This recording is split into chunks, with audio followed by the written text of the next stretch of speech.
मात श्री नर्मदेहर। लड़के की शादी 1 साल पहले हुई है, तब हम शादी में हाजिर नहीं रह सके क्योंकि हम 2 साल से परिक्रमा में हैं। 2 लोमड़ी सामने आ गई थी, मैं अकेला ही था। मात श्री नर्मदेहर। हम आज जूना मंडला माँ नर्मदे जी के किनारे पर हैं, जहाँ पर हमारी भेंट गुजरात से आए हुए संत परिक्रमावासी उनसे हुई, जो 3 साल 3 महीने 13 दिन की परिक्रमा पर हैं। आइए परिक्रमा को लेकर उनसे चर्चा करते हैं। महाराज जी नर्मदेहर। नर्मदेहर नर्मदेहर। महाराज जी कहाँ से हैं? हम वडोदरा शहर गुजरात के रहने वाले हैं और 27 नवंबर 2020 को हमने ओमकारेश्वर से परिक्रमा उठाई है। परिक्रमा उठा के 2 साल पूरे हो गए हैं और 3 साल 3 महीने 13 दिन की परिक्रमा है। आज मैया यहाँ पर जूना मंडला लाई है। महाराज जी कुछ अपने बारे में बताएंगे?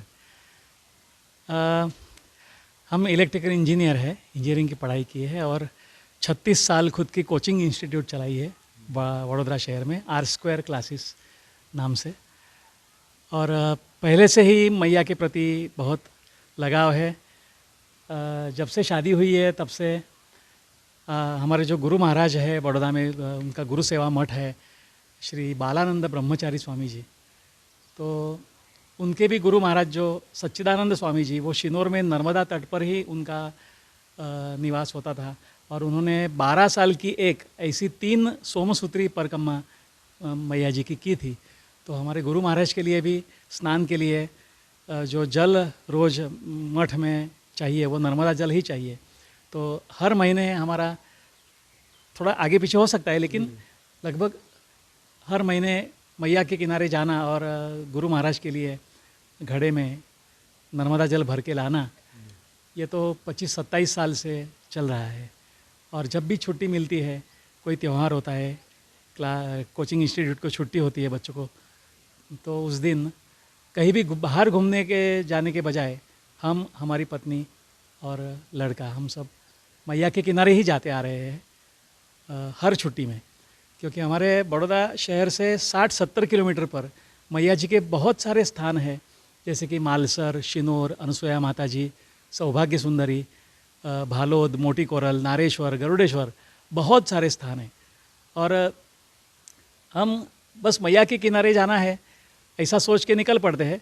कौन सा स्थान पर जाना है ये सोचा नहीं होता, जो भी मैया की इच्छा हो तो बस स्टैंड पर जाकर खड़े हो जाना, और अगर चाणोद की बस मिले तो चाणोद की बस में बैठ जाना, नारेश्वर की बस मिले तो नारेश्वर की बस में बैठ जाना, तिलकवाड़ा की, गरुड़ेश्वर की बस मिले तो उस बस में, तो जो भी बस पहले सामने आ जाएगी उसमें बैठ जाने का और मैया के किनारे चला जाने का और पूरा दिन वहाँ पे बिताने का। घर परिवार पे कौन कौन है? हाँ, मेरे पिताजी शांत होकर 33 साल हो गए और माताजी शांत होकर 3-4 साल हो गए। अभी लड़का है, पत्नी है और हमारी बहू है। लड़के की शादी 1 साल पहले हुई है, तब हम शादी में हाजिर नहीं रह सके क्योंकि हम 2 साल से परिक्रमा में हैं। मतलब आप घर के मुखिया कहना चाहिए, आप परिक्रमा पे हैं घर। हाँ, लेकिन हमारा पूरा परिवार, हमारे बड़े भैया सब है और कन्यादान हमारे बड़े भाई साहब ने लिया। कंबाइंड फैमिली होगी। हाँ, हमारी संयुक्त फैमिली है। हम 5 भाई और 1 बहन है। सबसे बड़े भाई विजय प्रधान और सबसे बड़ी बहन श्रद्धा प्रधान, वो अमेरिका में स्थित है। और उससे छोटा भाई जो है वो विवेक प्रधान, वो बिल्डर है बड़ौदा में। और उनकी पत्नी यानी मेरी भाभी सुरुता प्रधान, वो बड़ौदा में पार्षद है, बीजेपी की सीट पर चुन कर आई है। और एक बड़े भैया है वो राजदीप प्रधान, वो बड़ौदा में MS यूनिवर्सिटी में लाइब्रेरी में जॉब करते हैं। मैं रोहित प्रधान, इस देह का नाम रोहित प्रधान है और 36 साल खुद की कोचिंग इंस्टीट्यूट चलाई है, रोज़ 12-12 घंटे बच्चों को पढ़ाया है। और मेरे से 3 साल छोटा भाई है डॉक्टर श्यामल प्रधान, वो बड़ौदा में MS यूनिवर्सिटी में प्रोफेसर है। इंजीनियरिंग से अध्यात्म की ओर इतना झुकाव कैसे? वो तो बचपन से ही है, बचपन से ही विरक्ति के बीज ही बोए हुए हैं। तो कुछ पूर्व जन्म का सुकृत होगा तो विरक्ति की ओर पहले से भगवान के पास यही मांग की है कि मुझे विवेकपूर्ण वैराग्य चाहिए। तो मैया ने खींच लिया उसकी तरफ। मैया के पास हर महीने जाना होता ही रहा। और चैत्र महीने में वहाँ उत्तर वाहिनी परिक्रमा होती है। जी जी जी।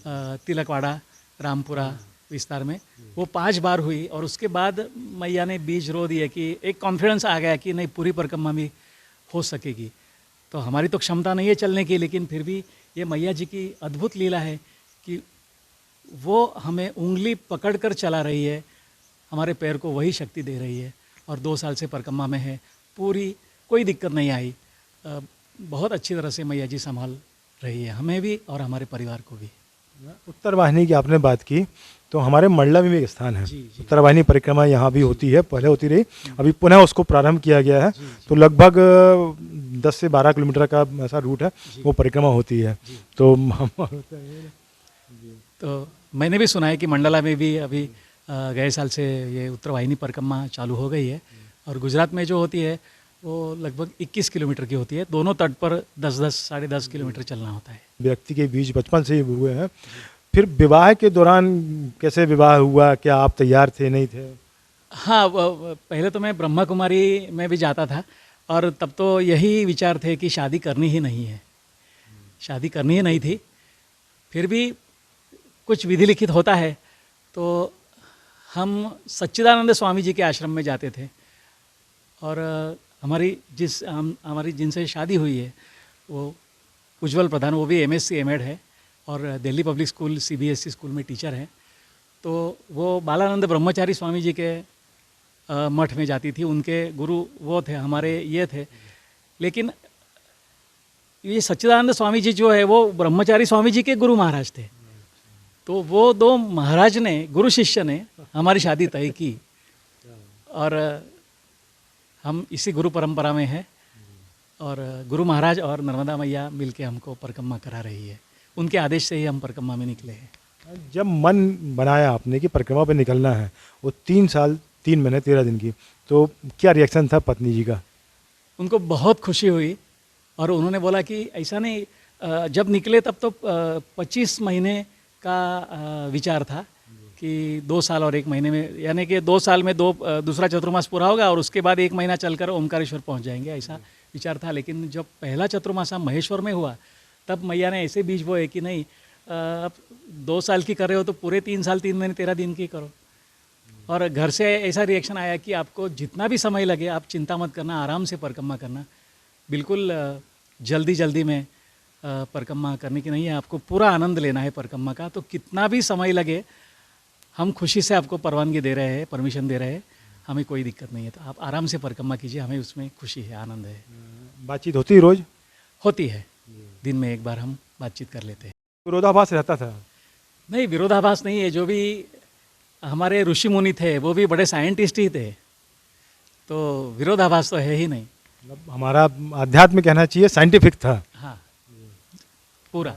और हमारे ऋषि मुनियों ने जो संशोधन किया है वही चुरा के पाश्चिमात्य देश के साइंटिस्ट लेके गए और उनके नाम से वो प्रसिद्ध हुआ। विमान की शोध, तो कोई राइट बंधु का नाम आ गया, लेकिन ये सब तो हमारे वेद पुराण में सब लिखा हुआ है कि कैसे विमान बनाना है। तो ऐसे तो पूरा हमारे जो ऋषि मुनि थे वो साइंटिस्ट ही थे। हमारे यहाँ का पंचांग जैसे बताते हैं, सूर्यग्रहण कब होना है, चंद्रग्रहण कब होना, ग्रहों की क्या स्थिति है, ये सब नासा आज से 2 साल से बताना जा रहा है। लेकिन इतना ज़्यादा उन्नत था, तो बीच में जो एक गैप आया कहना चाहिए, वो ज्ञान जो है दूसरी पीढ़ी को नहीं मिल पाया, इसलिए शायद हम पीछे रह गए। जी। क्या होएगा, कोई राजकीय परिस्थिति भी ऐसी हो गई कि उन्होंने जो अंग्रेज आए उन्होंने गुरुकुल पद्धति बंद कर दी। उनको पता था कि गुरुकुल पद्धति से इनको जो ज्ञान मिल रहा है तो इन लोगों के ऊपर हम राज नहीं कर सकेंगे, तो इनको भटकाना है। तो उन्होंने हमारा सच इतिहास मिटा दिया, हमारी गुरुकुल पद्धति बंद कर दी, हमका वैदिक शिक्षण बंद कर दिया और हमको ऐसा प्रतीत कराया या भ्रम निर्माण कराया गया कि साइंस अलग है और अध्यात्म अलग है। महाराज जी, जब आप परिक्रमा प्रारंभ कर रहे थे, जी ओंकारेश्वर पहुँचे और संकल्प लेके प्रारंभ की, जी। क्या चल रहा था मन में? नहीं, बस राष्ट्र के लिए हमसे जो भी कुछ हो सके वो करना है।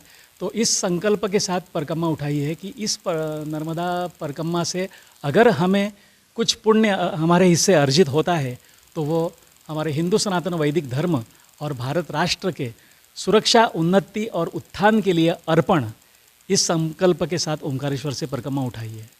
तो ये हमारी निष्काम परिक्रमा है, इसमें हमने खुद के लिए कुछ नहीं मांगा है। राष्ट्र और हमारे धर्म की सुरक्षा, उन्नति, उत्थान ही मांगा है, क्योंकि नेशन फर्स्ट, राष्ट्र प्रथम।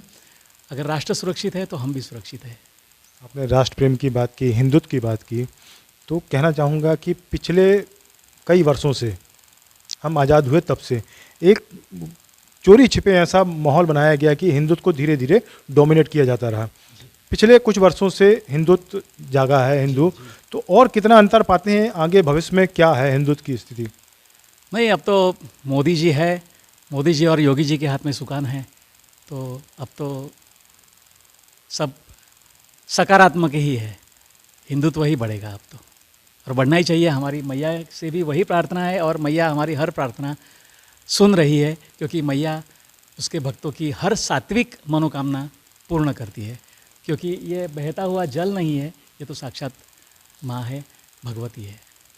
आप पिछले 2 वर्षों से मैया जी के किनारे किनारे हैं, कभी अकेले में बैठते होंगे जब मैया जी से साक्षात्कार होता हो, क्या फीलिंग्स आती हैं? परमानंद होता है, बस आनंद की स्थिति में होते हैं। बाकी इसका हम जो भी अनुभूति है वो वर्णन नहीं कर सकते शब्द में, ये शब्दातीत है। परमानंद की स्थिति होती है मैया के पास। इसलिए आज जूना मंडला में हमको बहुत सारे लोगों ने रास्ते में कहा कि कहाँ जा रहे हो, यहाँ पे कोई परिक्रमावासी आता ही नहीं है, सब वहीं से दूर से निकल जाते हैं। तो हमने कहा नहीं, हमें तो रात गुजारनी है, रात का रुकना है तो बस मैया जी के पास ही रुकना है। क्योंकि मैया जी की परिक्रमा कर रहे हैं तो मैया जी के दूर हाईवे पर रुकेंगे तो उसका क्या मतलब है फिर परिक्रमा का। हमें तो मैया का सानिध्य चाहिए, मैया के सानिध्य। भले हम अकेले हैं, लेकिन हम अकेले है ही नहीं, हमारे साक्षात माँ हमारे साथ है, ऐसा हमारे सद्गुरु जी हमारे साथ है, तो हम अकेले है ही नहीं। कभी भी हम अकेला महसूस करते भी नहीं हैं, क्योंकि बहुत बड़ी शक्ति हमारे साथ चल रही है, वही हमें चला रही है। हम तो चल रही है, हमारा देह जो चल रहा है ये इनकी शक्ति से चल रहा है।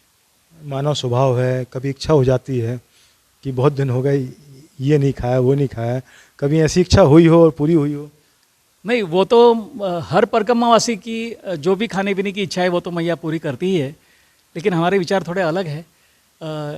हमको जो भी भोजन प्रसादी चाहिए वो सिर्फ ये शरीर चलाने के लिए चाहिए, और मैया देती है, कुछ मांगे बिना भी वो सब लाड़ पुराती है। कोई इच्छा करने की ज़रूरत ही नहीं है, वो तो अपने बालक का बहुत अच्छी तरह से संभाल लेती है। आपने बताया 2 साल से निर्विघ्न यात्रा चल रही है आपकी, फिर भी कभी कहीं कुछ किंचित भय की स्थिति बनी हो, कोई दिक्कत परेशानी आई हो? नहीं, दिक्कत परेशानी तो नहीं आई। 2 लोमड़ी सामने आ गई थी, मैं अकेला ही था, लेकिन डरा नहीं, क्योंकि पूरा समर्पण है मैया के पास कि वो तो उसके शरण में है, तो वो तो संभालने वाली ही है। तो बस उनको कहा कि आप चले जाइए। किसी को कहूँगा तो सच नहीं लगेगा, लेकिन ये हकीकत है, मैया के सामने ही बोल रहा हूँ। और मैं डट कर खड़ा रहा। अगर भागते हैं तो वो पीछे पड़ते हैं, लेकिन उनको भी डर लगा कि ये खड़ा रहा है, तो वो सच में निकल गए। और मैं वो टिमरान का ऐसा कोई गांव था, वहाँ पे ये घटना हुई थी। सूल पहाड़ी का जो क्षेत्र होता है वो आपने जी उसके बारे में कुछ बताएंगे? शूल पहाड़ी जंगल पहाड़ी कहते हैं, लेकिन अब जंगल तो पूरा साफ़ हो गया है, सिर्फ पहाड़ी है। और वहाँ पे भी अब डामर का रोड बन गया है। सिर्फ 50 किलोमीटर, जब मैं शूलपाणी से पसार हुआ 350 किलोमीटर का वो कुल चलना होता है पहाड़ी पार करने के लिए, तो उसमें से सिर्फ 50 किलोमीटर का रास्ता बनना बाकी था। बहुत कठिन रास्ता है, लेकिन वो भी मैया ने बहुत अच्छी तरह से पार करवाया। 10 साल से पहले का जो समय था तब वहाँ लूटपाट होती थी, अब वो बिल्कुल बंद हो गई है, और वहाँ के लोग बहुत सहकार्य कोऑपरेट करते हैं परिक्रमावासी को, और बहुत अच्छी तरह से सेवा करते हैं। भले उनकी परिस्थिति बहुत गरीबी की है, फिर भी वो अपने बच्चे के मुंह का खाना छीनकर परिक्रमावासी को खिलाते हैं। ये उनका बहुत बड़ा बड़प्पन है। तो अब शूलपाणी पहाड़ी जंगल में से जाने में कोई डर नहीं है, सभी परिक्रमावासी वहाँ से जा सकते हैं, क्योंकि लूटपाट बंद होके 10 साल हो गए। 10 साल से कोई वहाँ लूटपाट का किस्सा हुआ नहीं है। वहाँ पे जो घोंघसा में लखनगिरी महाराज हो गए, उन्होंने बहुत बड़ा कार्य किया और वहाँ के लोगों का मन परिवर्तन किया है। तब से वो लोग परिक्रमावासी की सेवा ही करते हैं। हम कहेंगे कि जिनको भी जो भी नर्मदा भक्त है उनको अवश्य लाइफ में एक बार तो नर्मदा परिक्रमा करनी ही है। और अगर वो पैदल करते हैं तो बहुत ही अच्छा है, क्योंकि वाहन में तो 15-18 दिन में हो जाती है, 2 व्हीलर पे भी, साइकिल पे भी 40 दिन में परिक्रमा हो जाती है, मोटरसाइकिल पर भी लोग परिक्रमा करते हैं, कोई लोग थोड़ी पैदल थोड़ी वाहन से करते हैं, लेकिन अगर पूरी पैदल परिक्रमा हम करते हैं तो जो आनंद मिलता है, जो अनुभूति मिलती है, वो अद्भुत है, अवर्णनीय है। तो ज़रूर जीवन में एक बार तो नर्मदा मैया जी की परिक्रमा करनी ही चाहिए। कहते हैं भविष्य किसी को नहीं मालूम, फिर भी कुछ सोचा होगा परिक्रमा के बाद क्या ज़िंदगी कैसी? वो संपूर्ण मैया के ऊपर छोड़ दिया है, क्योंकि आप तो यही नर्मदे हर जिंदगी भर यही सूत्र ले लिया है। तो मैया जी को प्रार्थना की है कि बस परिक्रमा के बाद आपके पास ही हमें रख लेना और आपकी ही सेवा इस देह से करा लेना। तो मार्गदर्शन तो मैया करने ही वाली है, पूरा भरोसा है कि बस उर्वरित जो जीवन है वो मैया के किनारे ही बिताना है, और जो भी सेवा मैया हमसे करा ले वो तन मन धन से करनी है, यही इच्छा है। महाराज जी आपने समय दिया, आपका बहुत बहुत धन्यवाद। नर्मदे नर्मदे हर हर हर।